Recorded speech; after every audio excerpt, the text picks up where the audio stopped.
Welcome to EPG Pathshala. My name is Asha Kothari Chaudhary and I'm a professor of English at Guwahati University. We are doing a course on Indian writing and English. The unit we are looking at is on drama, and the module that we will be doing right now is on recreating the past, Girish Karnad's Tughlaq. Let us first introduce the playwright.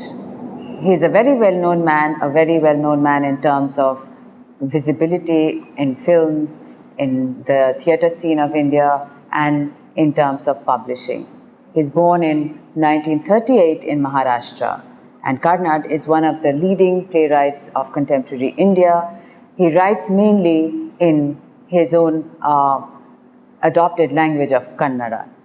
History, myth, folklore, and the native things that attract him most, which he incorporates into his plays with an absolutely modernist kind of input that comes from his Western education.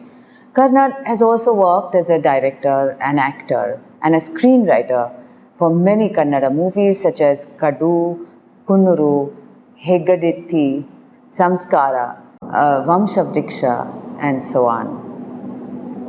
He has also appeared in a number of Hindi films and done scripts for several such films as well. Among his best-known plays are Hayavadana, Yayati, Tughlaq, The Fire and the Rain, Nagamandala, The Dreams of Tipu Sultan, and Bali. He continues to write, so this obviously is an ongoing process. He is a comparatively prolific writer. This module we will have us discussing in detail the play called Tughlaq, which is a historical play written by Girish Karnad. Originally, he wrote it in Kannada, and Tughlaq has been translated into English by Karnad himself, and hence we can use Tughlaq as a genre of Indian writing in English, given the fact that it is a self-translation. Is it a historical play? Is Tughlaq a historical idea that he borrows from the past and recreates in terms of a periodized theatre? Let us look at this idea. When we talk about a historical play, it is based on historical narratives. It is set in any period of the past. Now, the trend of writing historical plays was set by William Shakespeare with his plays like Henry VI or Henry IV or Henry V, Richard III, and so many other plays. Now, in India, the emergence of historical plays seems to be a 19th century development. The growth of historical plays coincide with the growth of people's interest in the Indian past and history in general. Now, thematically, the historical plays deal with widely diverse themes and characters taken from the past. And the trend of writing historical plays is noticeable among the Kannadigas, the Assamese, the Bengali, and other such regional writers. The genre plays a major role in the rebirth of a political theatre in India.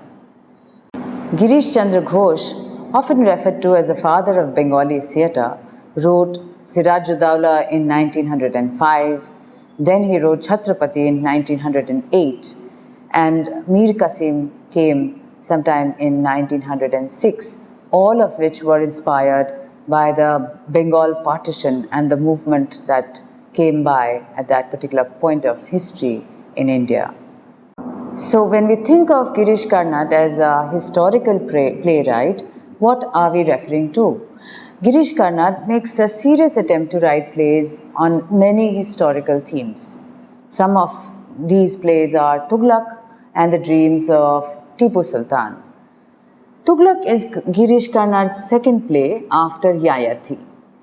Tughlaq was published in 1964 in Kannada, and it has been translated into Urdu, into English, and many other Indian languages.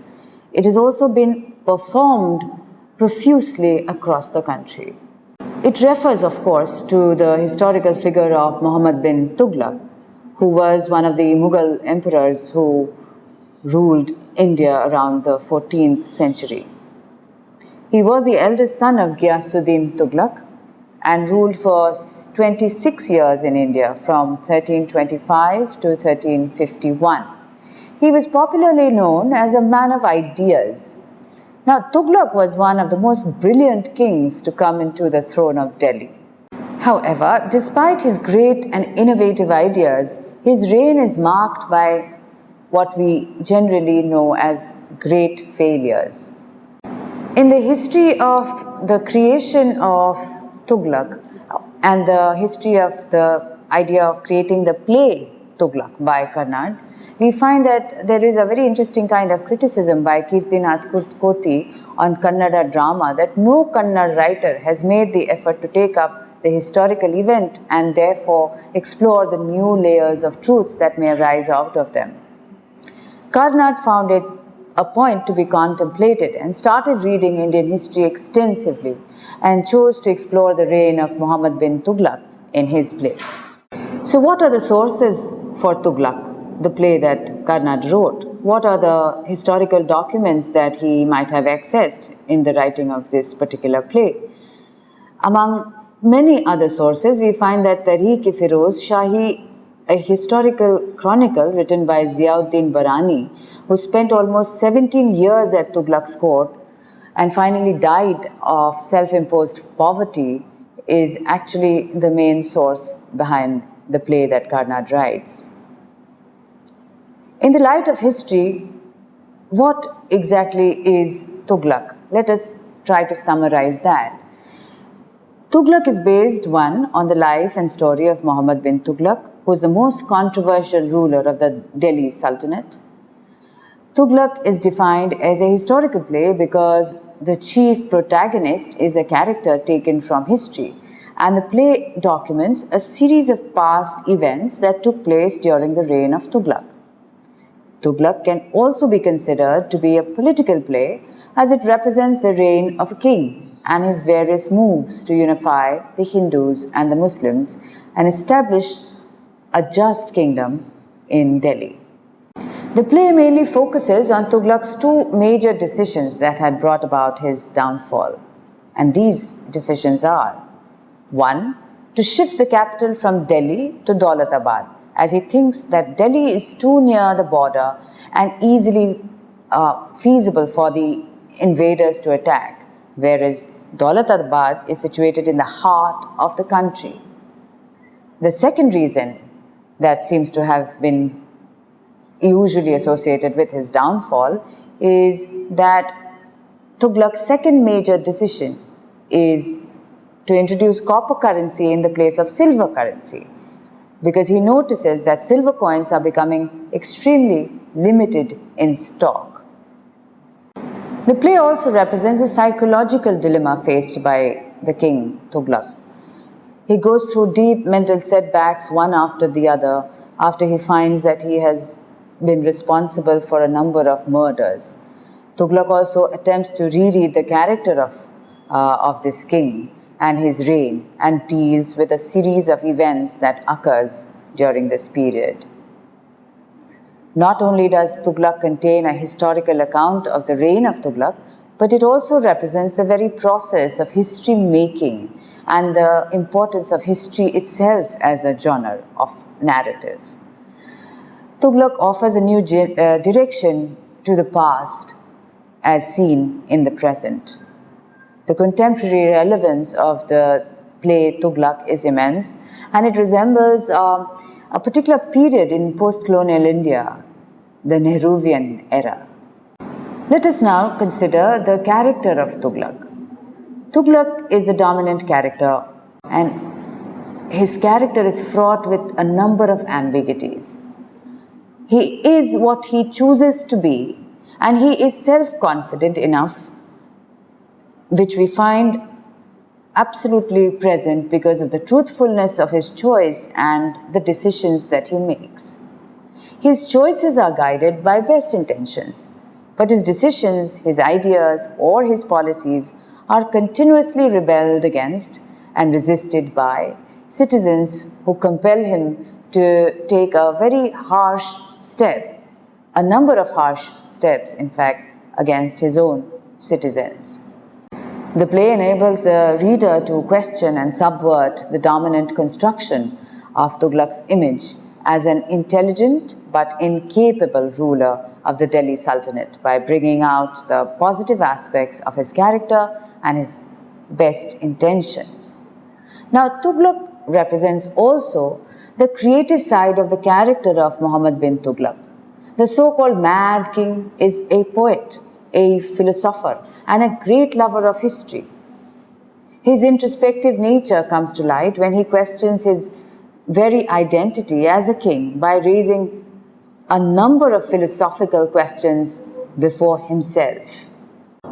Now, Tughlaq is very often also read as a very modern play, making direct references to the here and the now, the time during which the play actually came about. What are these modern elements that we can study? Tughlaq can be considered as a modern play simply because it touches upon various aspects of our modern day existence. The play incorporates both symbolisms and allegories to represent the past. The existential choice in Tughlaq, his personality which is schizophrenic in some sense, these are some of the aspects which have given the play a modern touch.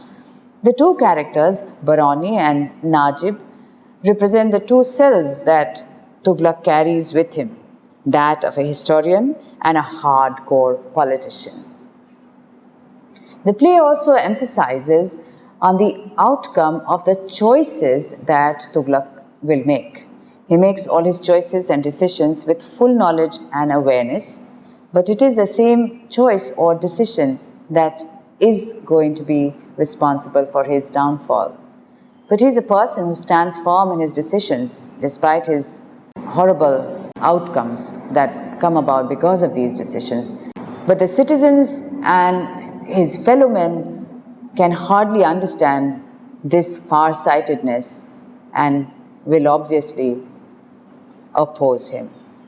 Now, although the play was not intended as a direct political allegory, its resemblance to the then contemporary situation cannot be overlooked. The same idea has been pointed out by U.K. Ananthamurthy, one of the most important writers and critics of contemporary times. According to Ananthamurthy, one of the main reasons that the play appealed mostly to the Indian audiences is that the play came out in the 1960s and seemed to reflect the political mood of disillusionment that followed the Nehruvian era of idealism in India. In one of his interviews, Karnad himself says that 22 years of Tughlaq's decline offers a striking parallel to the first 2 decades of the Indian independence under Nehru's idealistic rule. But troubled leadership and Nehru were both remarkably like Tughlaq in terms of the propensity for failure, despite an extraordinary intellect and a wonderful, philosophizing, sensitive personality. Aparna Dharwarkar has had occasion to point out some of the connections, some of the striking similarities between Tughlaq and Nehru. For Nehru, India was in his blood, and there was much in her that instinctively thrilled him. He wanted his people to realize the hidden and stored energy in them that would help his people to move on. The same line of thinking is also noticeable in Tughlaq, who expresses the same desire for a transformative and unprecedented union with his people. Nehru adopts a secularist stance towards the citizens. His idea of Indian culture was an assimilative, secularist and pluralistic one, and he was totally intolerant about religious orthodoxy. But in reality, that secularism never came. The same attempts have been made by Tughlaq too, but secular nationhood is far away. In a sense, Tughlaq's history gets repeated during the reign of Nehru. Both Tughlaq and Nehru try to unify the Hindus and the Muslims, but finally end up with a disillusioned and chaotic polity. Tughlaq, then, we find, is a sensitive portrayal of a visionary ruler who was progressive in his outlook but wanted to establish a political system based on equality irrespective of existing class, caste and religious difference. According to V.N. Das, Tughlaq is an objective but a detached study of an important era with Muhammad bin Tughlaq at the center. It is a dramatic interpretation of the processes of history in terms of an individual character. Having looked at Tughlaq, let us consider the space that Karnad occupies in the history of Indian or contemporary Indian drama. Karnad, in so many ways, brings about a whole new epoch of writing theatre in the vernacular and then moving on and translating almost all his plays into English, so that a version that is available in Kannada is immediately available almost, say, after a lapse of a few months in English, so that practically everybody across the country is able to access that play. Having translated all his plays thus, and becoming accessible to mostly everybody in the country and abroad, is one of the reasons why the visibility of Karnad's theatre is something that strikes us on the face. The fact that he makes extensive use of mythology is another important aspect that we must not forget, apart from his use of history. And since we have already mentioned a play like The Dreams of Tipu Sultan, it would be a useful exercise if students would also access that text and read it in order to understand how he uses the processes of history in order to come to a certain kind of trajectory of thought. How is history written, for example? And what happens to that particular phenomenon of history writing itself?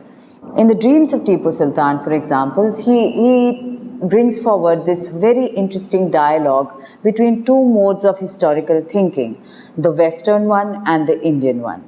One with the Colonel Mackenzie, the British historian, in conversation with his collaborator, Muhammad Kirmani. How does the way that Indians think about history differ from the Western historiographic template? So these are questions that actually are thrown up and discussed and played out via a theatrical production in a play like The Dreams of Tipu Sultan. For example, what do dreams mean in history? A Western historian will say nothing. But then, with the Indian historian Kirmani, Dreams of Tipu Sultan recorded in a diary are probably the most valuable source of history that an Indian historian like him could ever desire to have in terms of a record. So these are specific kinds of examples that we can make references to when we are thinking of a play like Tughlaq, and the entry point through which Karnad takes on his various sources and begins to interpret it in terms of a very modern and yes, a very post-colonial space as well, because these questions would otherwise not have been thrown up at all. And the fact that he also uses the figure of Tughlaq to read Nehru is again something that makes the play an extremely well-loved production as well. A lot of critique of Nehru is seen in the play.